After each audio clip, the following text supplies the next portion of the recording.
नमस्कार, मैं हूं मृत्युंजय कुमार झा। शाम के 5:30 बज चुके हैं और अगले आधे घंटे तक आपके सवालों का सबसे बड़ा मंच तैयार है। अगर आपने कमोडिटी में ट्रेड किया है या फिर नया ट्रेड करना चाहते हैं, जानना चाहते हैं, समझना चाहते हैं कि आपके लिए कहां पर कमाई के मौके बनेंगे, तो आप सवाल पूछिए। नंबर आप नोट कर लें 02223001634। इसके अलावा आप 02223001635 पर भी अपना सवाल पूछ सकते हैं।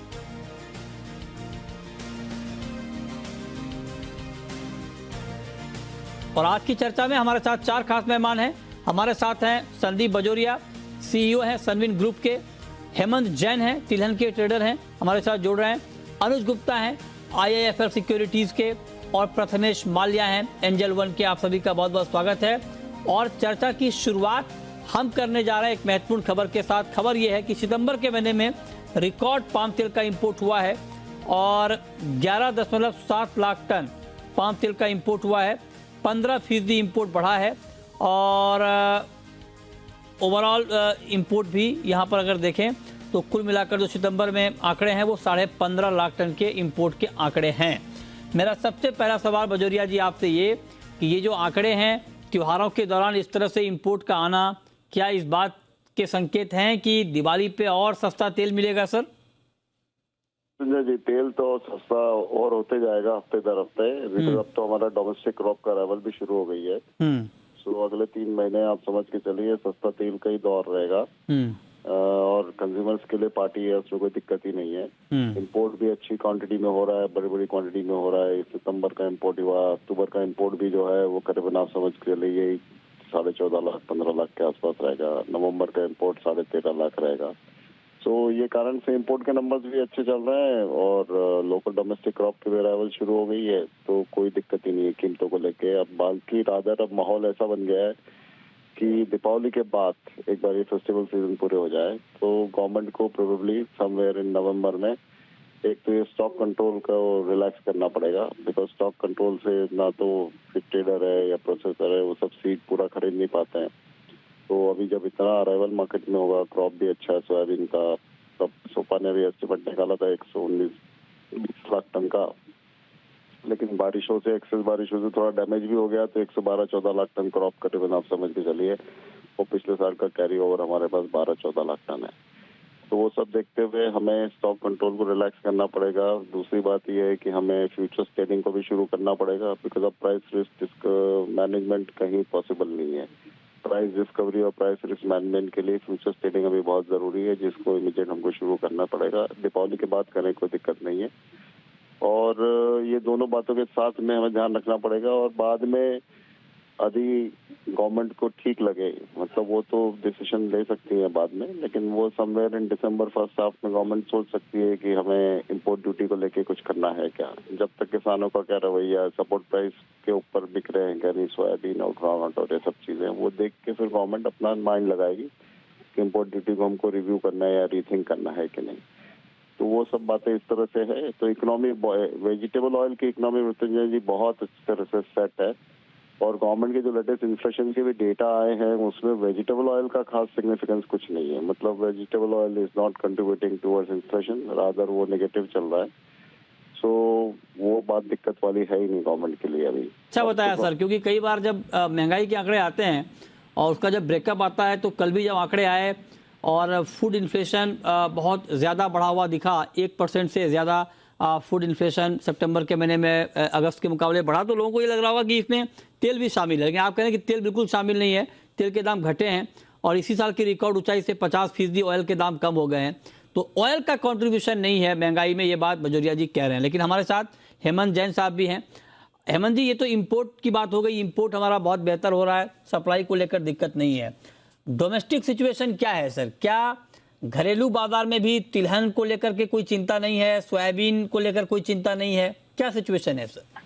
नमस्कार सर, आप बिल्कुल सही कह रहे हैं। घरेलू बाजार में अभी तिलहन को लेके तिलहन को लेके कोई चिंता नहीं है, क्योंकि हमारे यहाँ पे अराइवल्स ऑलरेडी सब दूर से पीक हो रही है। कंटिन्यू अराइवल, सोयाबीन का अराइवल भी कंटिन्यू अच्छा क्रशिंग बेस पे आना है। माना सोयाबीन का प्राइस पिछले 2 दिन में तकरीबन मालूम है 200 से 300 रुपए इंक्रीज हुआ है, पर वो ऑयल के बेसिकली ऑयल्स की जो मार्केट में लोगों की सेलिंग थी, तो ऑयल्स की का जो डिलीवरी लोगों को देना था, उस बेसिस पे ये मार्केट का थोड़ा सा सीड में इंक्रीमेंट आया था। और सोयाबीन सीड की अराइवल कंटिन्यू इंक्रीज ही हो रही है। जैसे आज हम देखें तो मध्य प्रदेश में अराउंड 3 लाख बैग, और पूरे इंडिया लेवल पे देखें तो 5 लाख बैग का था, मतलब 50,000 टन का हमारे यहाँ पे अराइवल आया है, जो कि कंटिन्यू क्रशिंग्स के अंदर इसको जाना है। प्लस इसके साथ अगर हम लोग देखते हैं कि थोड़ा एक्सपोर्ट मार्केट के अंदर भी थोड़ा सा बिजनेस मार्केट के अंदर हुए हैं, तो अगर एक्सपोर्ट्स में भी अगर हमारे मिल्स को अगर हमको एक थोड़ा आउट मिलता है, तो क्रशिंग्स के अंदर हमको कंटिन्यू मार्केट के अंदर एक हमको अच्छा सा क्रशिंग्स मिलेगा,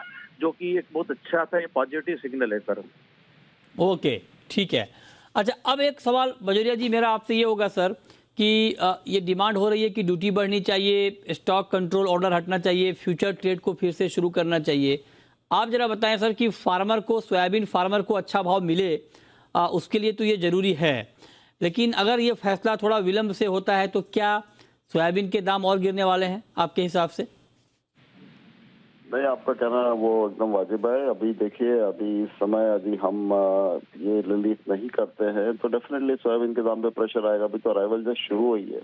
पीक अराइवल जो है वो दीपावली के बाद फर्स्ट हाफ नवंबर में आती है, तो वो सोयाबीन का लो पॉइंट उस समय एस्टेब्लिश होता है, तो वो उस समय पता लगेगा कि किस तरह से पोजीशन चल रही है। तो हमें वो ख्याल है कि वो माहौल बनेगा एक बार फर्स्ट हाफ नवंबर में, हाँ लोएस्ट पॉइंट आएगा, और वो लोएस्ट पॉइंट पे ये कदम इनमें से कम 3 चीजें, जैसे एक स्टॉक कंट्रोल को रिलैक्स करना, दूसरा फ्यूचर सेलिंग शुरू करना, और तीसरा इम्पोर्ट ड्यूटी बढ़ाना, 3 में से कम गवर्नमेंट को 1 या 2 कदम उठाने पड़ेंगे। बाकी भले 1 आध कदम जो है वो दिसंबर में ले लें, ऐसा कर सकते हैं, लेकिन वो माहौल बन जाएगा, उसमें मुझे कोई डाउट नहीं है। बिकॉज हमें at the same time responsibility है कि किसानों को भी हम प्रोत्साहित रखें कि वो तिलहन की खेती बढ़ाते जाए, क्योंकि आफ्टर ऑल तो हमें आत्मनिर्भरता की तरफ परसेंटेज हमारा बढ़ाना है। जो हमारा अभी 40% आत्मनिर्भरता है, उसको हमारे को 50-60 पर ले जाना है। तो हमें किसानों का मूड और उत्साह बना के रखना पड़ेगा, और हम सोचेंगे नहीं वो तो अपने हालात पे रहेंगे और कोई दिक्कत नहीं है, जैसा होगा मैनेज करेंगे, तो वो बात से वो ऑब्जेक्टिव सफल नहीं होगा। तो मेरे ख्याल से बैलेंस यदि कंज्यूमर, फार्मर, प्रोसेसर और देश का, इन चारों बातों का यदि हॉलिस्टिक अप्रोच से सोल्यूशन निकाला जाए, तो गवर्नमेंट को नवंबर में फर्स्ट हाफ में 3 में से 1-2 कदम उठाने पड़ेंगे। अब हेमंत जी, एक सवाल मेरा आपसे और कि सोयाबीन का उत्पादन करीब 120 लाख टन के आसपास बताया जा रहा है। डिमांड कैसी है मार्केट में अभी इस वक्त? सर, सोया की डिमांड हमारे यहाँ पे क्रशिंग बेस पे भी अच्छी है, प्लस इसके जो बाय प्रोडक्ट मेन हमको देखना पड़ता है कि डिऑयल केक की कैसी डिमांड है। तो डिऑयल केक की आज की तारीख में अगर हम देखते हैं तो इंटरनेशनल मार्केट में भी इंडिया के लिए गुड अपॉर्चुनिटी है, प्लस हमारे यहाँ डोमेस्टिक डिमांड जो इंडिया में कंटिन्यू इंक्रीज हो रही है, वो भी एक हमारे लिए पॉजिटिव फैक्टर है सर। क्योंकि ऑलरेडी जो पहले पोल्ट्री फीड और ये लोग ऑलरेडी जो मालूम है कॉटन एक्सट्रैक्शन को जो यूज करते थे, वो लोग इस प्राइस लेवल पे, जो सोया का प्राइस लेवल करंट का चल रहा है, इस प्राइस लेवल पे उन्होंने सोया को सोया के रूप में ही यूज कर रहे हैं, वो लोग कॉटन के रूप में नहीं कर रहे हैं। तो हमारे यहाँ डोमेस्टिक डिमांड भी इस बेसिस पे एक अच्छी डिमांड है, प्लस एक्सपोर्ट्स के अंदर भी south east Asia plus Europe हमारा माल कंटिन्यू इसके अंदर इस प्राइस लेवल पे जरूर जा सकता है सर। चलिए, बहुत शुक्रिया हेमंत जी आपका, संदीप जी आपका जुड़ने के लिए और डिटेल में ऑयल सीड पर बात करने के लिए। आगे बढ़ते हैं, अब बात करते हैं गोल्ड की। और गोल्ड मार्केट में 3 दिन की गिरावट के बाद मार्केट में हरियाली लौटी है, चमक लौटी है। 51,000 के ऊपर आया है MCX पर गोल्ड का भाव, और इस वक्त 51,000 के ऊपर ट्रेड हो रहा है। करीब 150 रुपये की तेज़ी है गोल्ड में, और सिल्वर में भी निचले लेवल से रिकवरी आई है, और चांदी का भाव इस वक्त करीब 500 रुपये ऊपर है। तो आप जरा बताइए प्रथमेश जी कि आज के लिए सोने और चांदी में क्या ट्रेड लिया जाए। आज तो महंगाई के आंकड़े भी जारी होंगे यूएस के, उस पर मार्केट की नज़रें टिकी हुई हैं। क्या ट्रेड आप देख रहे हैं इस वक्त? गुड इवनिंग जी। मेरे ख्याल से CPI के आंकड़े, हालांकि जो top and high inflation numbers है वहाँ से तो कूल ऑफ हो चुके हैं, बट अभी भी मेरे ख्याल से इन्फ्लेशन नंबर्स हाई आने की उम्मीद रखते हैं। तो मेरे ख्याल से अगर आज के सेशन में कुछ ट्रेड बनता है तो सेल साइड का ही बनता है, दोनों ही काउंटर में। गोल्ड में दिसंबर वायदा 51,110 के आसपास सेल करने की सलाह होगी, 51,290 का स्टॉप रहेगा, नीचे में टारगेट 50,720 के रहेंगे। वैसे ही सिल्वर दिसंबर वायदा सेल करने की सलाह रहेगी 57,920 एंट्री पॉइंट रहेगा, 58,560 स्टॉप रहेंगे और नीचे में टारगेट अराउंड 56,600 के लिए रहेंगे। ठीक है, तो ये राय आपकी है गोल्ड पर और सिल्वर के ऊपर। अनुज जी, आपका व्यू आज के लिए सोने और चांदी पर?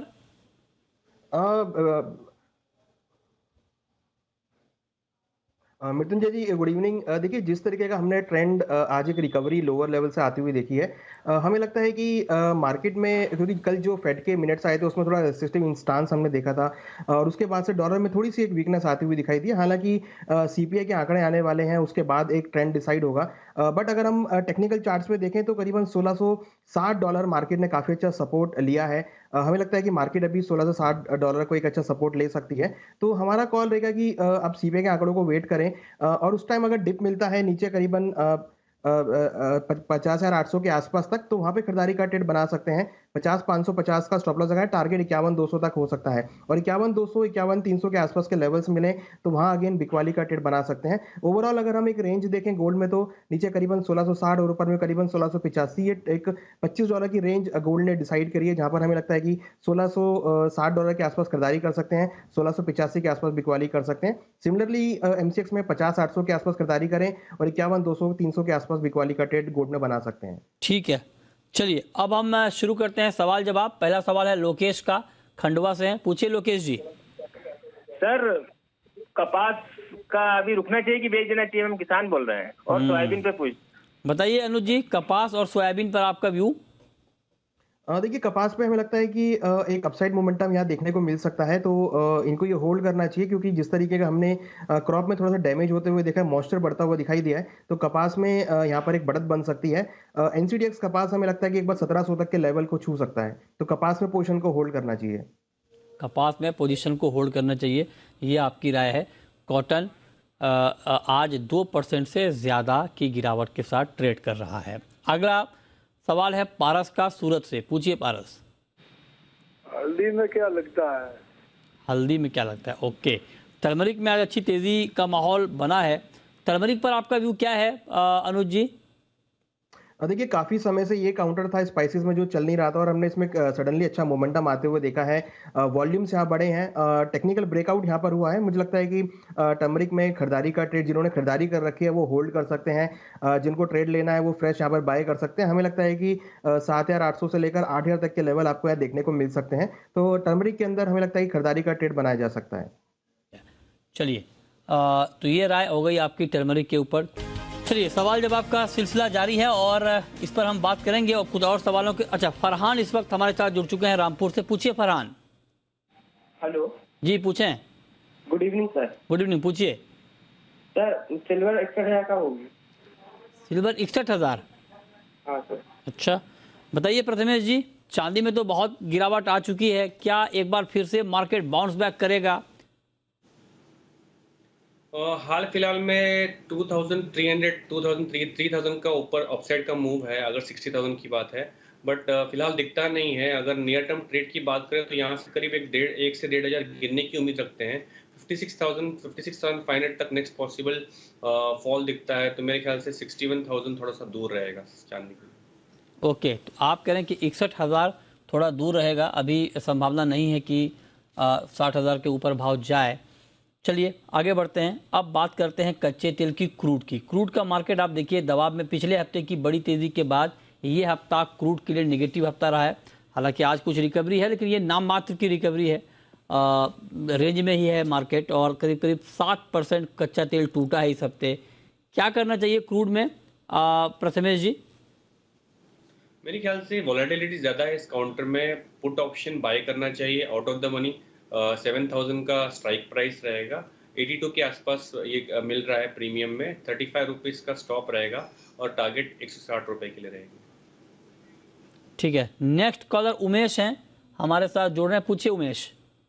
नमस्ते मृत्युंजय जी। नमस्ते, पूछिए। मेरा कॉटन सीड ऑयल केक पे सवाल था, कहाँ तक जा सकता है और अभी बोले तो 2500 क्रॉस होगा कि नहीं होगा? कॉटन सीड ऑयल केक, बताइए अनुज जी, 2500 क्रॉस होगा क्या? देखिए लग रहा है कि जिस तरीके से कॉटन पैक के अंदर एक मोमेंटम दिखा है, हमने लोअर लेवल से रिकवरी देखी है, हमें लगता है कि कॉटन सीड ऑयल केक में एक रिकवरी आ सकती है। हालांकि थोड़ा टाइम लगेगा, बट जिस तरीके का हमने पिछले हफ्ते मोमेंटम देखा था, तो करीबन 2300 के आसपास एक अच्छा सपोर्ट है जहां पर खरीदारी का ट्रेड ले सकते हैं। हमें लगता है कि 2450 और 25 तक आने 2500 एक महीने में आपको देखने को मिल सकता है। मोमेंटम डेफिनेटली कमोडिटी के अंदर है, तो बाय ऑन डिप्स की स्ट्रेटेजी यहाँ पे देखने को मिल सकती है। नेक्स्ट कॉलर राज है मुंबई से, पूछिए राज। आज गोल्ड कितना हो जाएगा? टीवी का वॉल्यूम कम करिए, फिर सवाल पूछिए प्लीज। हाँ। सवाल दोहराइए जी। आज गोल्ड कितना हो जाएगा? गोल्ड के बारे में, ओके ठीक है। बताइए अनुज जी, एक बार फिर से बताइए, आपकी दिवाली तक के लिए गोल्ड का प्राइस आप क्या देख रहे हैं? देखिए लगता नहीं कि ज़्यादा बड़ी तेज़ी आपको गोल्ड में यहाँ देखने को मिलेगी, बट हाँ ये गोल्ड रेंज में हम मान के चल रहे हैं कि एक रेंज में रहेगा। तो जो रेंज है वो मुझे लगता है कि नीचे में करीबन अगर हम दिवाली तक बात करें आने वाले 15 दिनों के लिए, तो नीचे में करीबन 50,500 और ऊपर में करीबन 51,300। इंटरनेशनल मार्केट के हिसाब से नीचे करीबन 1640 और ऊपर करीबन 1690। तो ये रेंज गोल्ड की यहाँ पर मेंटेन रहेगी। आपको एक रिकवरी भी यहाँ लोअर लेवल पर देखने को मिलेगी, बट दिवाली तक हमको ऐसा बड़ा मूव नहीं देख रहे हैं यहाँ पर। हमें लगता है कि मार्केट एक यहाँ पर रेंज में ही रहेगा, बट हो सकता है कि आपको हायर लेवल पर एक बार बिकवाली का ट्रेंड भी यहाँ देखने को मिले। तो आप इंट्राडे पर्सपेक्टिव से ट्रेड ले सकते हैं, और आपको अगर लॉन्ग टर्म ट्रेंड लेना है तो एटलीस्ट इस रेंज का आप के बीच में आप ट्रेड बना सकते हैं। ओके, और आपको कच्चे तेल की कॉल एक बार फिर से दिखाते हैं, रिवाइज्ड कॉल है ये कॉल आपकी स्क्रीन पर 7,235 इस भाव पर आप बेचें। 7,040 का टारगेट, 7,320 के स्तर पर आप स्टॉप लॉस लगा सकते हैं।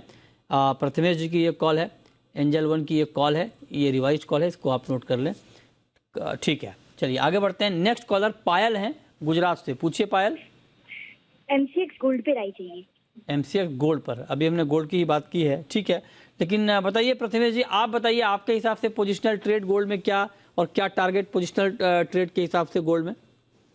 आई थिंक अगर ये बाय साइड में करना चाहते हैं तो यहाँ पे वेट करना पड़ेगा। 50,600 50,700 के आसपास थोड़ा सा बाइंग बेस बनता है, और ऊपर में अराउंड 51,300 ये रेंज बनता है। तो अगेन यहाँ पे अगर आपको कोई ट्रेड करना है तो ये प्योरली जो मूव्स हो रहे हैं उसको बेसिस पे होगा, बट कोई बड़ा मोमेंटम यहाँ पे दिखाई नहीं दे रहा है। तो प्योरली रेंज बाउंड ट्रेड, ऊपर में 51,300, नीचे में अराउंड 50,600 50,700 के बीच।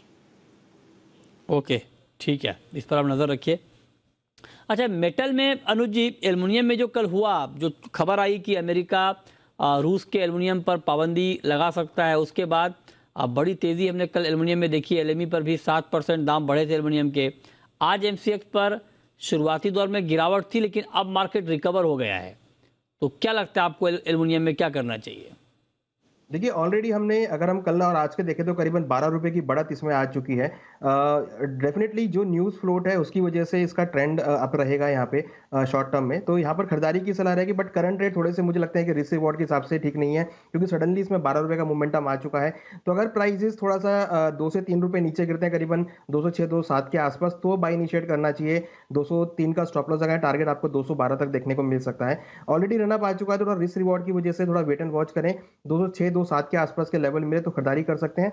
नो डाउट कि डेफिनेटली यहाँ पर अच्छा ब्रेकआउट हुआ है, बट बाय ऑन डिप्स की स्ट्रेटेजी यहाँ पे रहेगी। ओके, नेक्स्ट कॉलर अफरोज है नांदेड़ से, पूछिए अफरोज। सर जी, जैसे अभी इन्फ्लेशन बढ़ रहा है, महंगाई बढ़ रही है, सारी गवर्नमेंट अपने इंटरेस्ट रेट बढ़ा रही है, ऐसे हालत में सर हम एग्री मार्केट को कैसे देखेंगे? या तेजी रहेगी या मंदी में रहेगा? ओवरऑल एग्री मार्केट पर क्या व्यू है आपका अनुज जी? क्योंकि जिस तरह से दुनिया भर में दरें बढ़ रही हैं, फूड इन्फ्लेशन हमारे यहाँ भी काफ़ी बढ़ा है, महंगाई को लेकर ग्लोबली चिंता है, ऐसे में एग्री मार्केट ओवरऑल क्या देख रहे हैं आप? देखिए मृत्युंजय जी, यहाँ पर अगर हम एग्री के प्राइस डोमेस्टिक मार्केट में देखें तो आपका चना MSP के आसपास है, सोयाबीन आपका MSP के आसपास है। कॉटन के प्राइस जहाँ 50 ऑलमोस्ट डबल हुए थे, अब वो बिल्कुल फ्लैट हो गए हैं। तो और ग्वार के प्राइस अगर आप देखेंगे तो यहाँ पर ऑलमोस्ट फ्लैट है। मसालों के अंदर हम देखें तो प्राइसेस में ज़्यादा मोमेंटम नहीं है। तो भारत के अंदर जो आपके एग्रीकल्चर फूड है वो यहाँ पे ऑलमोस्ट MSP के आसपास है। तो वहाँ से हमें लगता है कि ज़्यादा गिरावट देखने को नहीं मिलेगी, चाहे हम पल्सेस की बात करें, चाहे हम सरसों के तेल की बात करें या एडिबल ऑयल्स की।